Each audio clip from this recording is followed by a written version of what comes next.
we are finally back. The HHN season is over, and we can focus on other stuff, like Shudder Sundays. A great little thing. If you aren't familiar, if this is your first time, Shudder Sundays, every Sunday we are going to find a movie on Shudder, which you can go download now and watch. And we're going to give you some suggestions of stuff. And I think the last one we did was actually Hell House LLC. I think it was. The first one. So this week we are going to go into Hell House LLC Origins, the Carmichael Manor. It was a new one. Just came out this year in 2023. Again, directed by Stephen Cognetti, which is the person from the first one. From all of them, I think. All of them, yeah, maybe? Pretty sure. It makes sense. Seems like they're very low-budgety kind of stuff like that. But this was just like another found footage documentary, fake documentary kind of thing. Very similar to the first couple. I didn't see the third one. I don't think you have to, but we'll get into that, I guess, a little bit. But there was no real box office for this. It was just released, I think, exclusively on Shudder. Yep. You could probably find it on Vudu or something like that, too. But Shudder is where you want to go stream this thing. But want to give just like a short synopsis of this movie itself and how it is with the other ones? Yeah, so essentially, paranormal investigators Margot, her brother Chase, and Margot's partner Rebecca go to Carmichael Manor, and on their fourth night, they were never seen again. In search of answers to the 1989 Carmichael Manor family murders, they uncover a hidden evil that has been long around even before Hell House LLC. Interesting. Very, very interesting. So this one does have a direct tie to the original Hell House, the first one that came out at the Abaddon Hotel. It did. And a little bit, so the second one connected to the first one. The third one, who fucking cares? I don't think I saw that. I feel like that one was kind of like a one-off one. I think I started watching some of it, but I don't really think it connected to the other ones that much, because I think it was a different I couldn't tell you. location Didn't they see used it. or whatever. Yeah. But so for Shudder, they rank movies 1 through 5 with their skull ratings. This has a 4 out of 5. Pretty good. Which is the same as the original Hell House. They both have 4s. On Rotten Tomatoes, this one did better, though. On Rotten Tomatoes, the critics gave this an 85, and the audience an 86. So pretty well-rounded, pretty well-liked. So do you want to start us off with some of the good stuff from this that you enjoyed? Yeah, I enjoyed a lot of this one, honestly. I think this is probably out of all the franchise movies that they've done and the iterations that they've done of it, I definitely think this was my favorite one. It was actually really scary. I had first originally watched it with my roommate when me and her were both at home, and I was literally sitting on the couch like, ooh. But, which is good though, because I feel like with found footage sometimes it could be, I don't want to say less scary, but sometimes you can already know what's going to happen. The suspense is a little less there, but they did really, really well with this one. Has to be done right. Yeah, exactly. There was a couple scenes that definitely stuck out that were very spooky to me that I really enjoyed, that I thought that was fun. When Chase, on I think it was the first or the second night, is at home by himself during the day, it could be seen when he pans to the corner in the hallway of Hell House that peeking around the corner is the ghost of Margaret Carmichael with the mask on that she was wearing when she got into the car accident and ultimately died and now haunts Carmichael Manor. But that was really scary, and I don't know, Margot, honestly, she kind of fucking sucks because she was probably, don't get me wrong, nothing against the actress, but she just immediately after that, even Chase showed her the footage and she was like, yeah, I think we should stay another night. No, like, I'd be gone. No, I would gone. be gone in 2.5 seconds. Very gone. There was a lot of good little jump scares in this. There was a couple that weren't as in detail as some of the other ones with that aspect to it, but there was another scene where earlier on in the movie when they first get to the Carmichael Manor specifically, Rebecca is kind of doing like a selfie shot with the camera and she's panning around a room and talking to the camera, and in the bed behind you can see, I think it's the body of Margaret or the mother in the Carmichael Manor family, which one of them? Mother, the one I in the think bed? it was the mom. Yeah, the one in the bed. Yeah, so that was really fun. There was honestly a lot of good little clips in this movie, and the connection that it had to Hell House at the end when you get the full connection, everything, I just thought was really well done. It's really nice to see when, I guess you call this a prequel, kind of? No, this is a sequel. It just tells you a little bit about the past. So this is in current day. It is current, yes. So it just opens up the door and tells you a little bit of backstory from the first and kind of connects it. So it's a direct sequel, but it does tie into that. So I had some of the similar stuff for the good. I thought the eeriness and the scares were pretty good.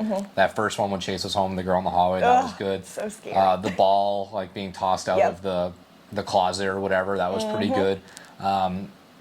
Yeah, I mean, a lot of the stuff that you said, I agree with for the good.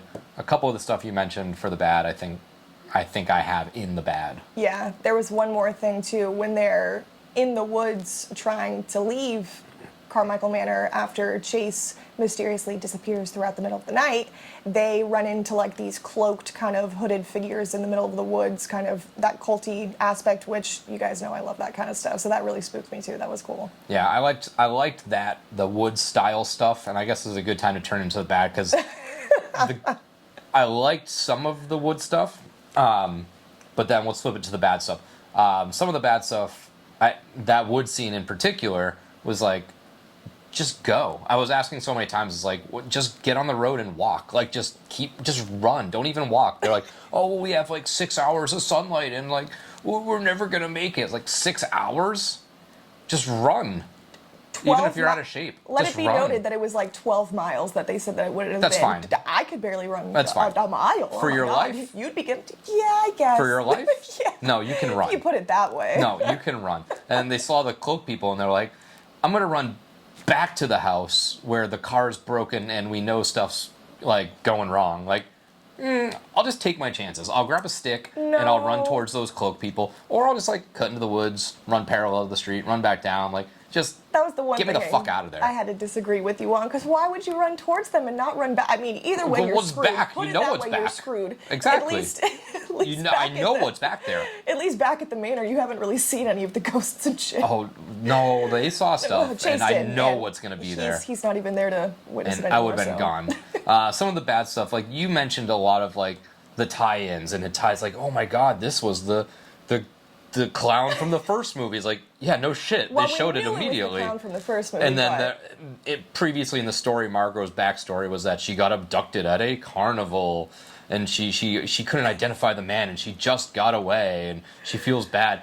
And then it shows that like, oh, lo and behold, this clown was from the carnival. It's like, okay, you said carnival, he's a clown. They showed pictures of like stuff from like the whatever little booth games. They're like, try to make it like this big thing, like Down this a clown. big groundbreaking, exposition, stuff like that. I was like, yeah, I saw that coming a mile away as soon as they said clown and carnival games. Like, wasn't that big of a surprise. Like, cool, great.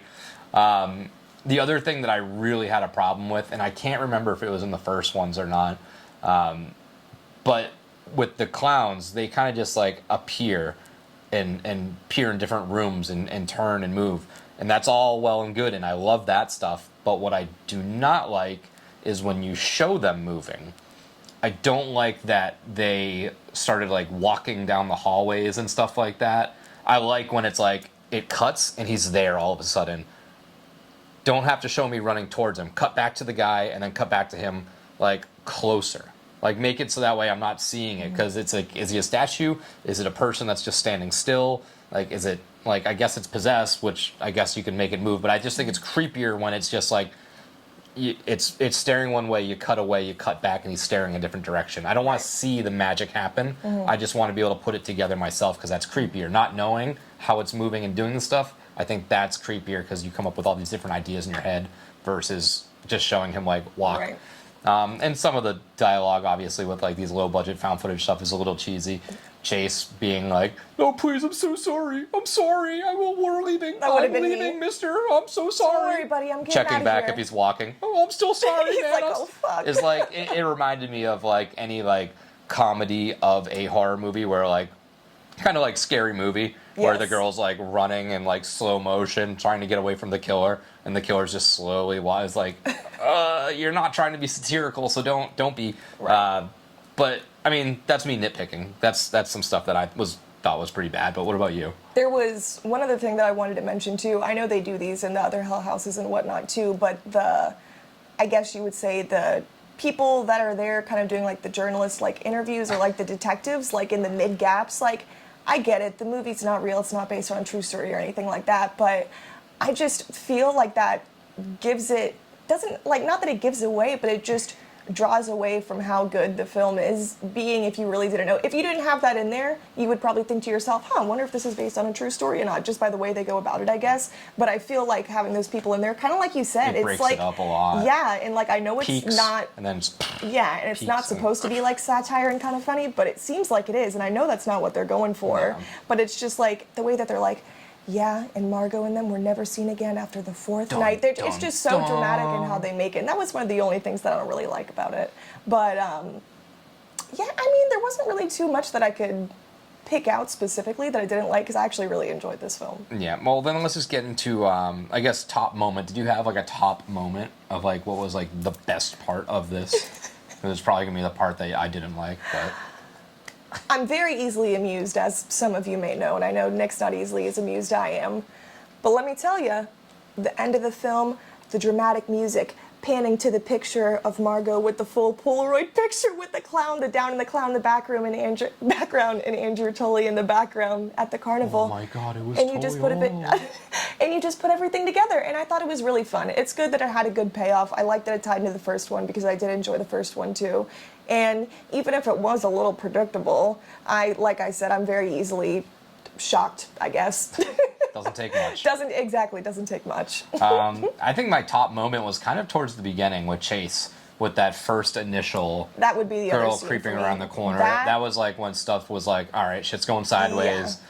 Someone, and then he runs was down the really hallway and there's scary. nobody in there, and you're like, okay, the eeriness and the creepiness Yep. definitely worked. They had a lot of good stuff, a lot of good of that in this. It was just the other stuff that kind of took it away and deviated from that story a little bit. Best death and kill, there really wasn't like a crazy amount. Chase was sort of killed off screen, and then they showed you him Yeah. like dead When he- with his yep. eyes all cut out. So like, I guess I'd throw that in there because the other two were even more off screen. So I would give Chase with like the eyes all gouged out as like the best death or best kill. Yeah, I or feel so like to that's speak. the only one they really kind of showed too. I mean, everyone else was already dead when they showed him, so I guess you really can't count those. But one more thing I did want to add though, something that I don't want to say it's bad, but it just could have been better.